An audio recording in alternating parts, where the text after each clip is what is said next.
Al hablar, el sonido de mi voz se escucha de forma clara e instantánea. Lo que no sabemos es que cuando hablamos se crea una perturbación del aire denominada vibración. Para que alguien escuche lo que digo, la vibración debe realizar un largo y complejo viaje a través del oído y dentro del cerebro. Sigamos el recorrido de la vibración según vamos explorando el sentido del oído. La porción externa del oído tiene forma hueca para recoger y canalizar las numerosas vibraciones que se producen a nuestro alrededor. Las vibraciones viajan a lo largo del conducto auditivo y colisionan con el tímpano, haciéndolo vibrar. Esta vibración produce el movimiento de 3 delicados huesos en el oído medio: martillo, yunque y estribo. Al moverse el hueso más pequeño, el estribo, pasará la vibración a través de la ventana oval en el oído interno.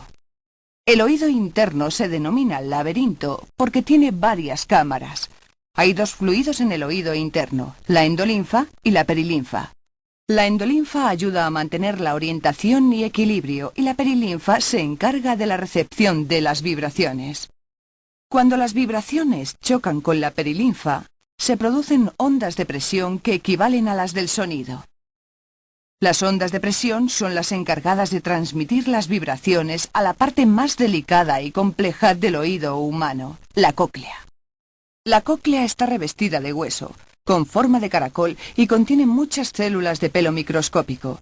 Las ondas de presión hacen que los pelos se inclinen, activando los impulsos nerviosos que continúan hasta el nervio auditivo y a la corteza auditiva del cerebro. Es en la corteza auditiva donde se reconoce finalmente la vibración percibiéndose como un sonido. Es increíble que este largo proceso ocurra a diario una y otra vez, en fracciones de segundo. El sonido es una vibración de la materia que se transmite en forma de ondas longitudinales. La intensidad depende de la amplitud de onda que mide el movimiento de las moléculas de aire en la onda sonora. Cuanto mayor es, más intensamente golpean las moléculas el tímpano y más fuerte se oye el sonido.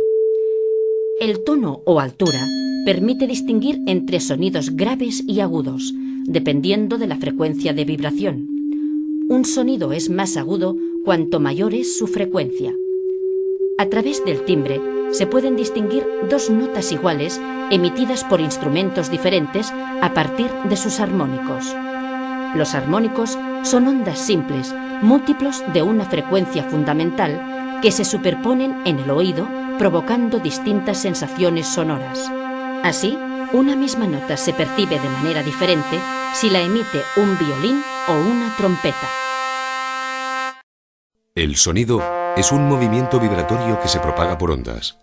Si dichas ondas se perciben con una frecuencia superior a los 1000 hercios, se percibe un sonido agudo, y si es inferior a los 1000 hercios, se percibe un sonido grave.